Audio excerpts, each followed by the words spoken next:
Goodness evening ന്യൂസിലേക്ക് സ്വാഗതം. പ്രധാന വാർത്തകൾ. സർക്കാർ സൈറ്റുകളിൽ 3 മാപ്പുകൾ. ESA വിഷയത്തിൽ പ്രതികരണവുമായി മാർ തോമസ് തറയിൽ പിതാവ്. നിയമസഭാ സമ്മേളനത്തിൽ സ്പീക്കറും പ്രതിപക്ഷ നേതാവും നേർക്കുനേർ. ചോദ്യോത്തരവേള ബഹിഷ്കരിച്ച പ്രതിപക്ഷം. യുദ്ധങ്ങൾ പരിഹരിക്കുവാൻ UN ഒന്നും ചെയ്യുന്നില്ല. വിമർശനവുമായി വിദേശകാര്യമന്ത്രി S ജയശങ്കർ.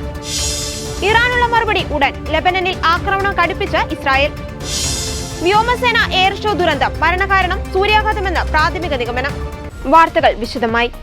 കേരളത്തിലെ 131 വില്ലേജുകൾ പരിസ്ഥിതി സംവേദക പ്രദേശങ്ങളായി മാറ്റിയതിൽ സർക്കാരിന്റെ വീഴ്ചകൾ ചൂണ്ടിക്കാട്ടി ചങ്ങനാശ്ശേരി അതിരൂപതാ മെത്രാൻ മാർ തോമസ് തറയിൽ 30 ലക്ഷം ജനങ്ങളെ ബാധിക്കുന്ന വിഷയത്തിൽ സർക്കാർ കൂടുതൽ ശ്രദ്ധ ചെലുത്തണമെന്നും ജനങ്ങളിൽ ആശയക്കുഴപ്പം സൃഷ്ടിക്കുന്ന 3 വ്യത്യസ്ത തരം മാപ്പുകൾക്ക് പകരം സർക്കാർ കേന്ദ്ര സർക്കാരിന് സമർപ്പിക്കുവാൻ പോകുന്ന മാപ്പ് ജനങ്ങൾക്ക് ലഭ്യമാക്കണമെന്നും തിരുവനന്തപുരത്ത് വെച്ച് നടന്ന വാർത്താ സമ്മേളനത്തിൽ പിതാവ് അഭിപ്രായപ്പെട്ടു. കേരള സമൂഹം ഇന്ന് നേരിട്ടുകൊണ്ടിരിക്കുന്ന ഒരു പ്രധാനപ്പെട്ട പ്രശ്നം നിങ്ങളുടെ ശ്രദ്ധയിൽപ്പെടുത്താൻ വേണ്ടിയിട്ടാണ്. നമ്മൾ കുറേ നാളുകളായിട്ട് കേരളത്തിലെ ഏതാണ്ട് 30 ലക്ഷത്തോളം മലയോര മേഖലകളിലെ 30 ലക്ഷത്തോളം ജനങ്ങൾ വളരെയേറെ വിഷമങ്ങളിലൂടെ കടന്നു പോകുന്ന ഒരു കാര്യമാണ്. പ്രത്യേകിച്ചും എക്കോളജിക്കലി സെൻസിറ്റീവ് ഏരിയ, പരിസ്ഥിതി ലോല പ്രദേശം നിർണയവുമായിട്ട് ബന്ധപ്പെട്ട് അത് കേരളത്തിൻ്റെ എല്ലാ മേഖലകളിലും ഉണ്ട്. അങ്ങ് അമ്പൂരി മുതൽ മലബാർ വരെയുള്ള പ്രദേശങ്ങളിൽ ഈ ഒരു വലിയ ഒരു പ്രശ്നമുണ്ട്. അത് നമ്മൾ പല രീതിയിൽ നമ്മൾ ജനങ്ങൾ പ്രക്ഷോഭണം നടത്തി ഒത്തിരിയേറെ സമരങ്ങൾ അതിൻ്റെ പേരിൽ നടത്തിയിട്ടുണ്ട്. ഗവൺമെൻറ് ആണെങ്കിലും പല കമ്മീഷനുകളെ നിയമിച്ചു. പ്രത്യേകിച്ച് വുമൻ കമ്മീഷനെ വെച്ചു. അത് കഴിഞ്ഞും ഗവൺമെൻറ് പല പരിശ്രമങ്ങളൊക്കെ നടത്തി. പക്ഷേ ഇപ്പോഴത്തെ അവസ്ഥ, ഇതുവരെയും നമ്മളൊരു അന്തിമ വിജ്ഞാപനത്തിന് വേണ്ട ഒരു അന്തിമ റിപ്പോർട്ട് കേരള സർക്കാരിന് നൽകാനായിട്ട് സാധിച്ചില്ല. മറ്റ് സംസ്ഥാനങ്ങളെല്ലാം കൊടുക്കുമ്പോഴും കേരളത്തിൽ അത് ചെയ്യാനായിട്ട് സാധിക്കുന്നില്ല.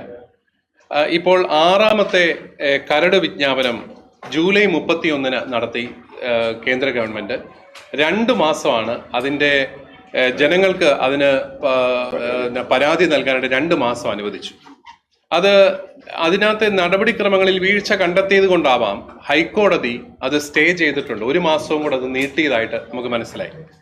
പക്ഷെ അപ്പോഴും ഗവൺമെന്റ് ചെയ്യേണ്ട ചില കാര്യങ്ങളുണ്ട്. അതൊന്ന് ശ്രദ്ധയിൽപ്പെടുത്തുക എന്നുള്ളത് മാത്രമാണ് നമ്മൾ ആഗ്രഹിക്കുന്നത്. പ്രധാനമായിട്ട് ഇപ്പോൾ ഗവൺമെന്റ് സൈറ്റുകളിൽ 3 മാപ്പുകളാണ് കൊടുത്തിരിക്കുന്നത്. ഒരൊറ്റ മാപ്പ് പ്രസിദ്ധീകരിച്ചാൽ മതി. അതായത് ഏതൊക്കെയാണ് ESA എന്നുള്ളത് മനസ്സിലാക്കിയിട്ട് ആ ഒരൊറ്റ മാപ്പ് പ്രസിദ്ധീകരിച്ച് അതിൻ്റെ പേരിൽ ഉള്ള ആക്ഷേപങ്ങളും പരാതികളും ജനങ്ങളിൽ നിന്ന് സ്വീകരിച്ച് അത് തിരുത്തിക്കൊണ്ട് നല്ല ഒരു അന്തിമ റിപ്പോർട്ട് ഗവൺമെന്റിന് കൊടുക്കാവുന്നതേ ഉള്ളൂ. പക്ഷേ ഒന്നാമതായിട്ട് ഇതിൻ്റെ കാര്യങ്ങളൊന്നും ജനങ്ങളെ അറിയിക്കുന്നില്ല. പഞ്ചായത്തുകളിലൊന്നും പ്രോപ്പറായിട്ടുള്ള അറിയിപ്പ് കിട്ടുന്നില്ല. ഇപ്പൊ ഈ 2 മാസമായി അവസാനം തീരാറായപ്പോഴാണ് ഒരു മാപ്പ് പ്രസിദ്ധീകരിക്കുന്നു. അത് വില്ലേജിന്റെ മാപ്പ് പ്രസിദ്ധീകരിച്ചു, പിന്നെ കഡസ്ട്രൽ മാപ്പ് പ്രസിദ്ധീകരിച്ചു. ഇത് 2 സൈറ്റുകളിലായിട്ട് പ്രസിദ്ധീകരിച്ചു. അവസാനം പരാതികൾ കൂടിയപ്പോൾ സെപ്റ്റംബർ 28 അവസാന ദിവസമായിരുന്നു. അതിന്റെ തൊട്ട് തലേന്ന് ഈ ജിയോ കോർഡിനേറ്റ്സ് ഉൾപ്പെട്ടുള്ള ഒരു മാപ്പും കൂടി പ്രസിദ്ധീകരിച്ചു. ഇപ്പൊ 3 മാപ്പുണ്ട്. ഇപ്പൊ ജനങ്ങൾക്ക് വളരെയേറെ ആശയക്കുഴപ്പമാണ്. ഇത് ഏതാണ് ഇവർ കൊടുക്കാൻ പോകുന്ന ഒരു പിടിയിൽ. വില്ലേജ് മാപ്പ് കേന്ദ്ര ഗവൺമെന്റിലേക്ക് ചെന്നാൽ കേന്ദ്ര ഗവൺമെന്റ് അവരുടെ മാനദണ്ഡം ഉൾക്കൊള്ളിച്ചുകൊണ്ട് 123 വില്ലേജുകളെ ESA വില്ലേജായിട്ട് പ്രഖ്യാപിക്കും. അതോടുകൂടി അവിടുത്തെ ജനങ്ങളുടെ ജീവിതം എല്ലാം ദുരിതപൂർണമാവുകയാണ്. അവരുടെ സ്ഥലത്തിന് വിലയില്ലാതാവുന്നു, അവർക്കവിടെ ജീവിക്കാനായിട്ട് സാധിക്കാതായിട്ട് വരുന്നു. അവസാനം അവരെല്ലാം ആ പ്രദേശം വിട്ടുപോകേണ്ട ഒരു അവസ്ഥയിലേക്ക് വരികയാണ്. ഇത് കേരളത്തിലെ 30 ലക്ഷത്തോളം ജനങ്ങളെ വളരെ സാരമായിട്ട് ബാധിക്കുന്ന ഒരു പ്രശ്നമാണ്. പക്ഷെ ദൗർഭാഗ്യവശാൽ ഇതൊന്ന് വളരെ ജനകീയമായിട്ട് തന്നെ പരിഹരിക്കാവുന്ന ഒരു വിഷയം, അത് പരിഹരിക്കാനുള്ള നല്ല നടപടികൾ ഉണ്ടാകുന്നില്ല. ഞങ്ങൾ ആദരണീയനായ മുഖ്യമന്ത്രിയോടും മന്ത്രിമാരോടും ഗവൺമെന്റ് സെക്രട്ടറിമാരോടും എല്ലാം പല വേദികളിൽ ചർച്ചകൾ നടത്തി. ഒരു കാര്യത്തിൽ അവരെല്ലാം ഒറ്റക്കെട്ടാണ്. പ്രതിപക്ഷവും ഭരണകക്ഷവും ഒറ്റക്കെട്ടാണ്. അതായത് ജനവാസ മേഖലകളെ ESAയിൽ നിന്ന് ഒഴിവാക്കണം. അതിനകത്ത് യാതൊരു സംശയവുമില്ല. അതിൽ ഞങ്ങൾക്ക് വളരെയേറെ നന്ദിയുണ്ട്. കാരണം പ്രതിപക്ഷവും ഭരണപക്ഷവും ഒരുപോലെ ജനങ്ങൾക്ക് വേണ്ടിയിട്ട് നിൽക്കുകയാണ്. ജനവാസ മേഖലകളെ ഒഴിവാക്കണം. പക്ഷെ അതിന്റെ നടപടിക്രമങ്ങളിലേക്ക് വരുമ്പോൾ കാര്യമായ വ്യത്യാസങ്ങളൊന്നും കാണുന്നില്ല. ഇപ്പോൾ തന്നെ ഈ കാണുന്നത് പോലെ 3 വളരെ ആശയക്കുഴപ്പമുണ്ടാക്കുന്ന 3 മാപ്പുകൾ പ്രസിദ്ധീകരിച്ച് ജനങ്ങളെ കുഴപ്പത്തിലാക്കുന്ന ഒരു രീതിയിലേക്കാണ്. അന്തിമ മാപ്പ് അല്ലെങ്കിൽ അന്തിമ റിപ്പോർട്ടൊട്ട് പ്രസിദ്ധീകരിക്കാനും ജനങ്ങളുടെ പരാതികളും അതുപോലെ ആക്ഷേപങ്ങളും സ്വീകരിക്കാനും സർക്കാർ എന്തുകൊണ്ട് തയ്യാറാകുന്നില്ല എന്ന് ഞങ്ങൾക്ക് മനസ്സിലാകുന്നില്ല. അതുകൊണ്ട് അത് അവരുടെ ശ്രദ്ധയിലേക്കൊന്ന് പെടുത്തി പൊതുസമൂഹം ഈ ഒരു വിഷയത്തിൽ ഗൗരവമായിട്ടുള്ള ഇടപെടലുകൾ നടത്തണം എന്നുള്ളൊരു അഭ്യർത്ഥനയുമായിട്ടാണ് ഞങ്ങൾ നിൽക്കുക. അപ്പോൾ ഞങ്ങൾ പ്രധാനമായിട്ടും ആഗ്രഹിക്കുന്നത് ഈ 3 മാപ്പ് എന്നൊക്കെയുള്ള ആ ഒരു കാര്യം കൊണ്ട് മാറ്റിയിട്ട് ഗവൺമെന്റ് ഏത് മാപ്പാണോ കേന്ദ്ര ഗവൺമെന്റിന് സമർപ്പിക്കാൻ ആഗ്രഹിക്കുന്നത് ആ മാപ്പ് ഗവൺമെന്റിന്റെ ബയോഡൈവേഴ്സിറ്റി സൈറ്റില് പ്രസിദ്ധീകരിച്ച് അതിന്റെ അടിസ്ഥാനത്തിൽ ജനങ്ങളുടെ പരാതികൾ കേട്ട് ഒരു അന്തിമ റിപ്പോർട്ട് കൊടുക്കാനായിട്ട് സാധിക്കണം. അത് എൻ്റെ ഒരു വിചാരം 1-2 മാസങ്ങൾ കൊണ്ട് നമുക്ക് ചെയ്യാവുന്ന ഒരു കാര്യം മാത്രമേ ഉള്ളൂ. കാരണം തത്വത്തിൽ പ്രതിപക്ഷവും ഭരണപക്ഷവും ഒറ്റക്കെട്ടാണ്. അതായത് ജനവാസ മേഖലകളെ പൂർണ്ണമായിട്ട് ഒഴിവാക്കണം. അപ്പോൾ ഈ മാപ്പ് കണ്ടിട്ട് ഇത് ജനവാസ മേഖലയാണ്, ഞങ്ങൾക്ക് പട്ടയം ലഭിച്ചിരിക്കുന്ന ഭൂമിയാണ്, ഞങ്ങളുടെ കൃഷിഭൂമിയാണ് എന്ന് തെളിയിക്കാൻ സാധിച്ചു കഴിഞ്ഞാൽ അതിനെ ഒഴിവാക്കി ഇത് അന്തിമമായിട്ട് വിജ്ഞാപനം പുറപ്പെടുവിക്കാവുന്നേ ഉള്ളൂ. പക്ഷെ അതിന് എന്തുകൊണ്ട് തയ്യാറാകുന്നില്ല എന്നുള്ളത് ഞങ്ങൾക്ക് മനസ്സിലാകുന്നില്ല. ബയോഡൈവേഴ്സിറ്റി വെബ്സൈറ്റിൽ പുതിയ മാപ്പ് അപ്ലോഡ് ചെയ്യണമെന്നും ഈ മാപ്പ് പ്രസിദ്ധീകരിച്ചതിന് ശേഷം ജനങ്ങൾക്ക് പരാതി സമർപ്പിക്കുവാനുള്ള അവസരം കൊടുക്കണമെന്നും അതിനുശേഷം മാത്രമേ അന്തിമ റിപ്പോർട്ട് കേന്ദ്രത്തിന് സമർപ്പിക്കാവൂ എന്നും വിഷയത്തിൽ ഭരണപക്ഷവും പ്രതിപക്ഷവും ഒരുമിച്ച് നിൽക്കണമെന്നും പിതാവ് പറഞ്ഞു. ESAയുമായി ബന്ധപ്പെട്ട പ്രതിസന്ധി ഉടലെടുത്തതു മുതൽ കത്തോലിക്ക കോൺഗ്രസ് അതിന്റെ ഗൗരവം ജനങ്ങളെ ബോധ്യപ്പെടുത്താൻ ശ്രമിച്ചതായും അതിന്റെ ഭാഗമായി ജാഗ്രതാ ദിനാചരണം നടത്തിയതായും കത്തോലിക്ക Congress global president Rajeev Kochuparambil പറഞ്ഞു. ജനങ്ങളുടെ പ്രശ്നം പരിഹരിക്കാൻ സർക്കാർ സാഹചര്യമൊരുക്കണമെന്നും അദ്ദേഹം കൂട്ടിച്ചേർത്തു. കത്തോലിക്ക Congress global committee director father Philip Kaviyal, കത്തോലിക്ക Congress global president Rajeev Kochuparambil, കത്തോലിക്ക Congress general secretary Joskutty J Ozhukayil, public office commission secretary James Kokkavayalil, AKCC global vice president advocate Rajesh, Syro Malabar liaison officer father Morly, father Smith Shrambickal എന്നിവർ വാർത്താസമ്മേളനത്തിൽ പങ്കെടുത്തു. സംസ്ഥാന നിയമസഭാ സമ്മേളനത്തിന്റെ ആദ്യ ദിനം ചോദ്യോത്തരവേളയിൽ പ്രതിപക്ഷ ബഹളത്തിനിടെ സ്പീക്കറും പ്രതിപക്ഷ നേതാവും നേർക്കുനേർ. പ്രതിപക്ഷം പ്രതിഷേധിച്ച് നടുത്തളത്തിലിറങ്ങിയപ്പോൾ ആരാണ് പ്രതിപക്ഷ നേതാവെന്ന് സ്പീക്കർ ചോദിച്ചത് പ്രതിപക്ഷാംഗങ്ങളെ കുപിതരാക്കി. പിന്നാലെ ചോദ്യോത്തരവേള ബഹിഷ്കരിച്ച് പ്രതിപക്ഷം സഭ വിട്ടു. ഈ സഭാ സമ്മേളനത്തോടനുബന്ധിച്ച് ഞങ്ങളുടെ പ്രതിപക്ഷാംഗങ്ങൾ നൽകിയ 49 സ്റ്റാർഡ് ക്വസ്റ്റ്യൻസ് ഒരു മാനദണ്ഡങ്ങളും ഇല്ലാതെ ഇവിടെ സ്പീക്കറുടെ 1-ാം നമ്പർ നിർദ്ദേശത്തിലെ കാര്യങ്ങൾ പറഞ്ഞുകൊണ്ട് സ്പീക്കറുടെ മുൻകാല റൂളിങ്ങുകളെ ധിക്കരിച്ചുകൊണ്ട് ലെജിസ്ലേച്ചർ സെക്രട്ടേറിയറ്റും സർക്കാരും ചേർന്ന് ഞങ്ങളുടെ സ്റ്റാർഡ് ക്വസ്റ്റ്യൻസ് ഏറ്റവും പ്രധാനപ്പെട്ട വലിയ പ്രാധാന്യമുള്ള രാജ്യ താല്പര്യം ഉയർത്തുന്ന സംസ്ഥാന താല്പര്യങ്ങൾ ഉയർത്തിപ്പിടിക്കുന്ന ചോദ്യങ്ങൾ അൺസ്റ്റാർഡാക്കി മാറ്റിയത് ദൗർഭാഗ്യകരമായ സംഭവമാണ്. സാർ, ഇത് ഒരു കാരണവശാലും അനുവദിക്കാൻ പറ്റില്ല. ഈ നിയമസഭയിൽ ഫ്ലോറിൽ ചോദ്യങ്ങൾ ചോദിക്കാനുള്ള പ്രതിപക്ഷത്തിന്റെ അവകാശങ്ങൾ ഹനിച്ചുകൊണ്ട് സാർ ഇത് മുന്നോട്ട് പോയാൽ ഞങ്ങൾ ചോദ്യങ്ങൾ ചോദിക്കുന്നില്ല എന്ന നിലപാടിലേക്കാണ് ഞങ്ങൾ പോകുന്നത്. ആരാണ് പ്രതിപക്ഷ നേതാവ്? സർക്കാരിന് വേണ്ടി സർക്കാരിന്റെ താല്പര്യങ്ങൾ സംരക്ഷിച്ച് സ്പീക്കറുടെ കസേരയിൽ ഇരുന്നതിന്റെ കുറ്റബോധം കൊണ്ടാണ് അങ്ങ് എന്നോട് ചോദിച്ചത് ആരാണ് പ്രതിപക്ഷ നേതാവ്.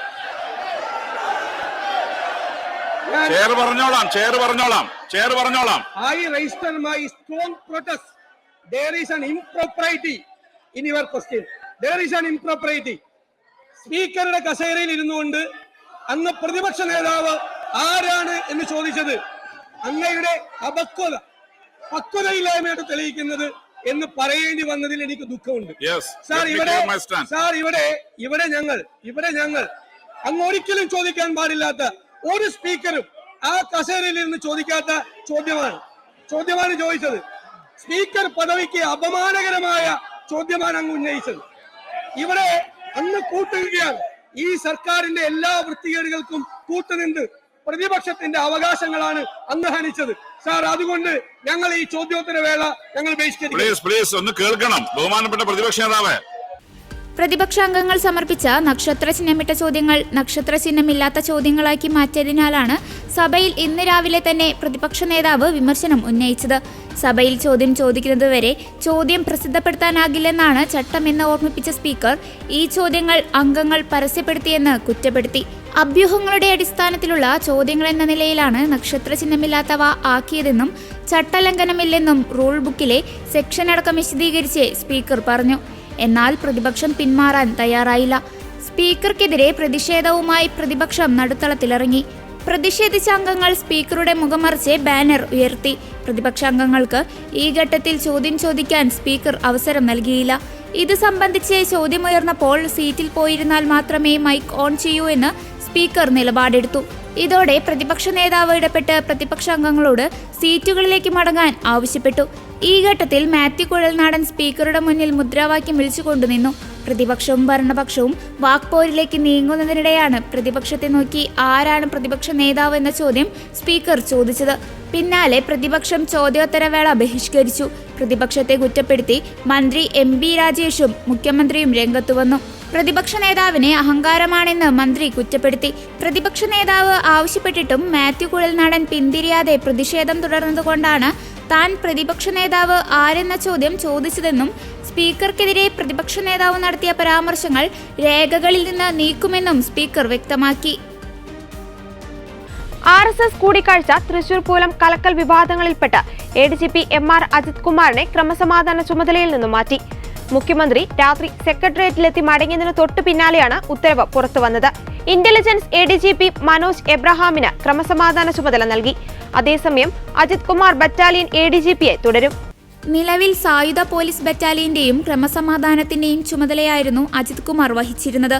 ഇതിൽ ക്രമസമാധാന ചുമതലയിൽ നിന്ന് മാറ്റുക മാത്രമാണ് ചെയ്തിരിക്കുന്നത്. സ്ഥലം മാറ്റം എന്ന് പറയുമ്പോഴും ബറ്റാലിയൻ ചുമതല നേരത്തെ തന്നെ അജിത് കുമാർ വഹിച്ചിരുന്ന ചുമതലയാണ്.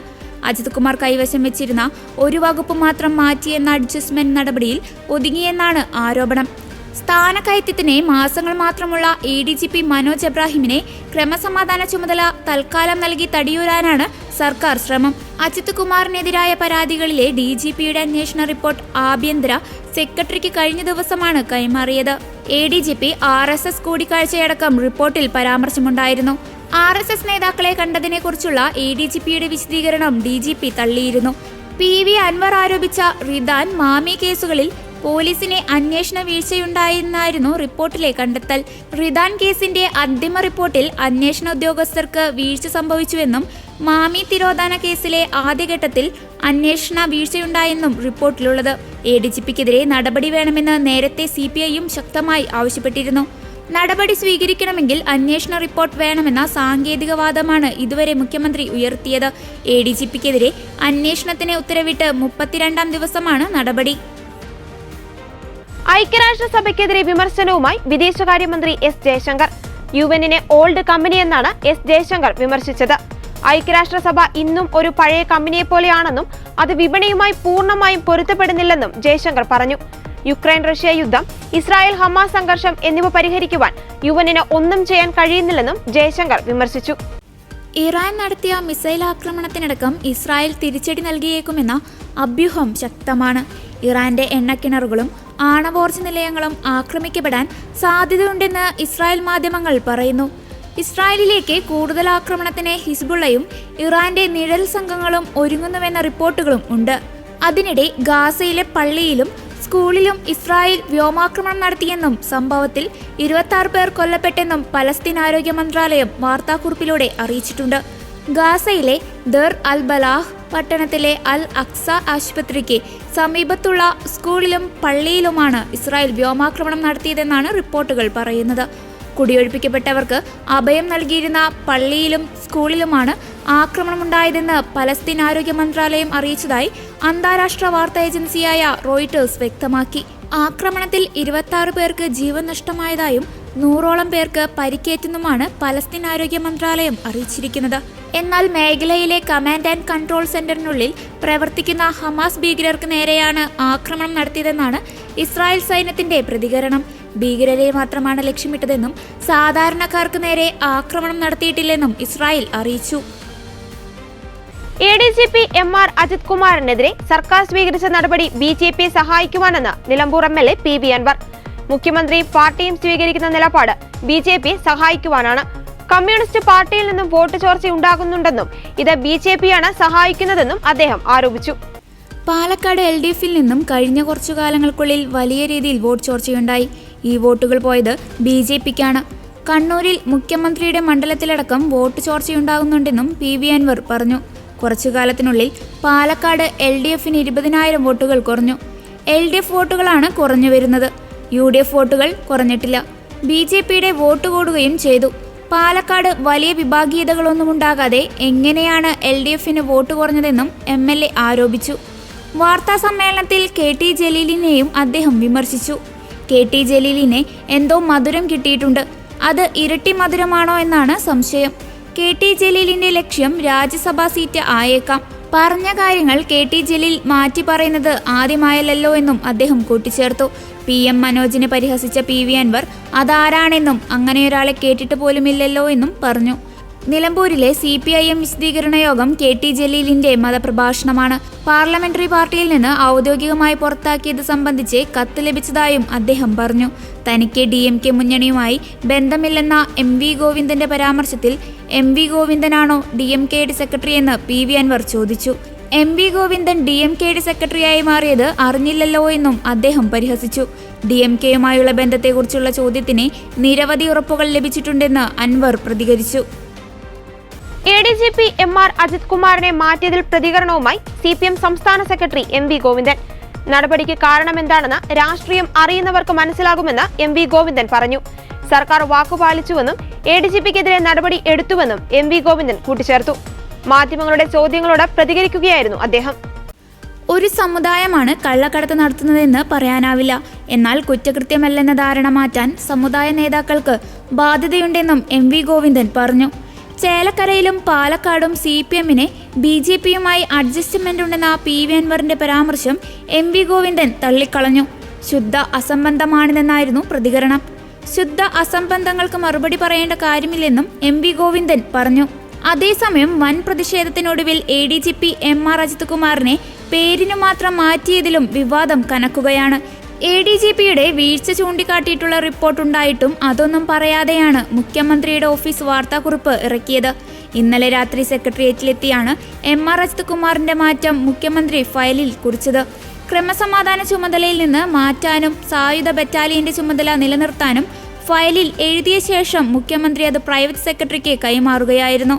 ADGPയെ മാറ്റിയ രീതിയിൽ LDF ഘടകകക്ഷികൾക്കും അതൃപ്തിയുണ്ടെന്നാണ് വിവരം. നടപടി വൈകിപ്പോയെന്ന് CPIയും RJDയും പറയുന്നു. പേരിനുള്ള മാറ്റത്തിന് എന്തിനൊരു മാസമെന്നാണ് ചോദ്യം ഉയരുന്നത്. അതേസമയം മനോജ് എബ്രാഹിമിനെ ഉടൻ ഇന്റലിജൻസ് ഒഴിയാൻ ആകില്ല.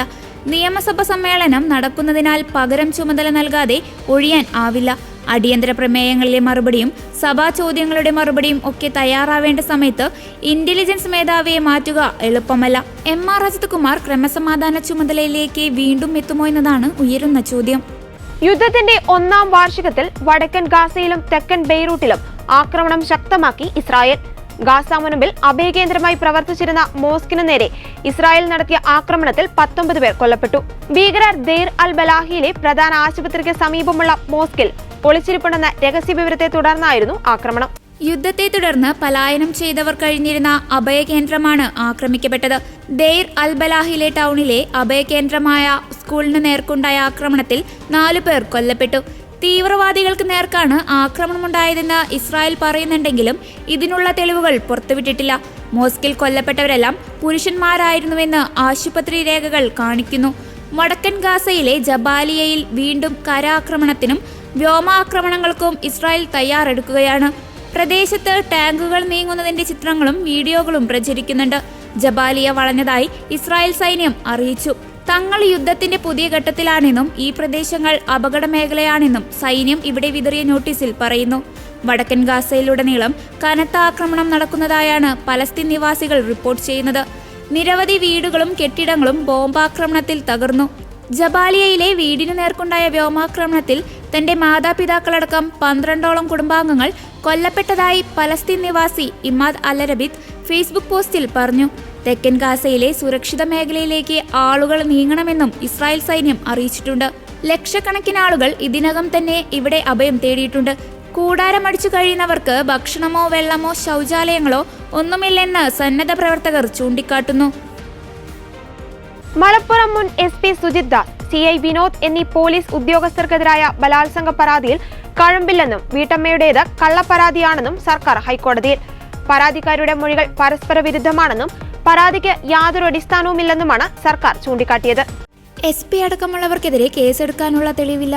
സംഭവം നടന്ന സ്ഥലങ്ങൾ, തീയതി എന്നിവയിലെല്ലാം പരാതിക്കാരിയുടെ മൊഴികൾ പരസ്പര വിരുദ്ധമാണെന്നും സർക്കാർ ചൂണ്ടിക്കാട്ടുന്നു. ഉദ്യോഗസ്ഥരുടെ CDR അടക്കമുള്ളവ പരിശോധിച്ചു. കേസെടുക്കാനുള്ള യാതൊരു തെളിവുമില്ല. വ്യാജ പരാതിയിൽ കേസെടുത്താൽ ഉദ്യോഗസ്ഥരുടെ മനോവീര്യം തകരുമെന്നും സർക്കാർ ചൂണ്ടിക്കാട്ടുന്നു. ബലാത്സംഗ പരാതി നൽകിയിട്ടും പോലീസ് കേസെടുക്കുന്നില്ല എന്നാരോപിച്ച് വീട്ടമ്മ നൽകിയ ഹർജിയിലാണ് സർക്കാർ നടപടി. പരാതിക്കാരിയുടെ ഹർജി തള്ളണമെന്നും സർക്കാർ ആവശ്യപ്പെടുന്നു. മലപ്പുറം SP ആയിരിക്കെ സുജിത് ദാസും CI വിനോദും ബലാത്സംഗം ചെയ്തുവെന്ന ആരോപണവുമായാണ് വീട്ടമ്മ രംഗത്തെത്തിയത്.